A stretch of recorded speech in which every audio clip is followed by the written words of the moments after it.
कैसे हो झोलामल चाचा? जरा 6 किलो चीनी बांध दो। अरे हाँ हाँ बिटवा, अभी देता हूँ बिटवा। अरे भाई, ये 6 किलो चीनी का क्या हिसाब है? लोग 5 किलो चीनी लेते हैं, तुम 6 ले रहे हो। लगता है बबुआ की गांव में नए हो। अरे झोलामल की दुकान पर सामान सोच समझ कर ही लेना होता है।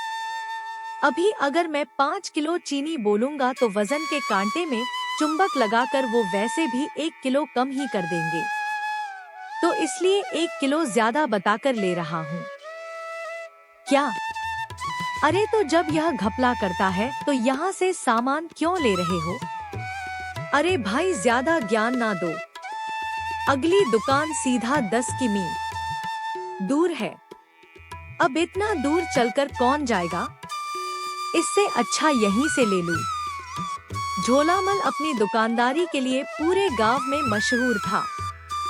वो खुलेआम घपला करता था और कोई उसे कुछ कह भी नहीं पाता था। ऐसा इसलिए था क्योंकि गांव भर में एकमात्र किराने की दुकान बस उसी की थी। लोग समय बचाने के लिए उसके पास ही आते थे और इसी का वो जी भर के फायदा उठाता था। रात को दुकान बंद करते वक्त झोलामल चाचा पैसे गिन रहा था और उसके नौकर सारा सामान बाहर ठीक कर रहे थे। आजकल मैं इस दुकानदारी से ज्यादा खुश नहीं हूँ। लगता है कि मेरे पीठ पीछे तुम लोग अच्छे से काम नहीं करते हो। काम छोड़ो। हाय हाय सेठ जी, ये आप क्या कह रहे हैं? अरे इतना मन लगाकर प्यार तो हम रिंकी से नहीं किए जितना आपकी दुकान से करते हैं। घोचूराम की डायलॉग बाजी सुनकर भोंदूराम ने भी नाटक शुरू किया। अरे सेठ जी, मैं तो तीनों टाइम का खाना भी एक ही टांग पर खड़ा रहकर खाता हूँ कि कहीं खाना खाने जाऊं तो कोई ग्राहक लौट कर ना चला जाए। हाँ हाँ, वो तो अच्छे से दिखाई दे रहा है कलमुहे कि तू कितने दिन से भूखा है। चलो अब दुकान बंद करो और घर जाओ। मैं ही कोई अच्छा उपाय निकालूंगा धंधा बढ़ाने का। हर बार मुझे ही तुम नालायकों को सिखाना पड़ता है। अगले सवेरे झोलामल अपनी दुकान जाने के पहले जलेबी खाने के लिए बाजार की सबसे प्रसिद्ध छैनाराम के ठेले के पास जाता है। ये लो भैया गरम गरम जलेबी। आज तो बहुत करारी बनी है, मुंह में डालते ही घुल जाएगी। वाह वाह, क्या चाशनी का स्वाद है तेरे जलेबी में। ऐसा स्वाद किसी और के पास नहीं मिलता है। दिल खुश कर दिया छैना आराम। जय हो चाचा, जय हो। अरे भैया, पास के गांव के बारे में सुना? बड़ा ही कमाल का गांव है। वहाँ कोई दुकान नहीं है और ना ही कोई दुकानदार। अरे वहाँ के लोग इतने आत्मनिर्भर हैं कि खाने पीने की चीजों पर 1 रुपया भी खर्च नहीं करते। क्या बात कर रहे हो? हाँ, वो लोग अपने खेतों में खुद अन्न उगाते हैं। गाय भैंस का दूध निकालकर घी मक्खन बनाते हैं। दाल सब्जी फल सब कुछ तो खुद ही उपजा लेते हैं।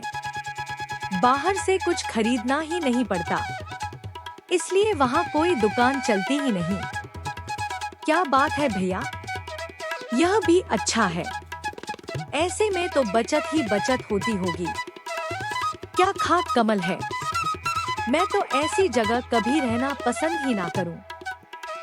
हंसी, अरे आप क्यों करेंगे? आपका काम दुकानदारी का जो है, आपका तो वहाँ नुकसान ही नुकसान है।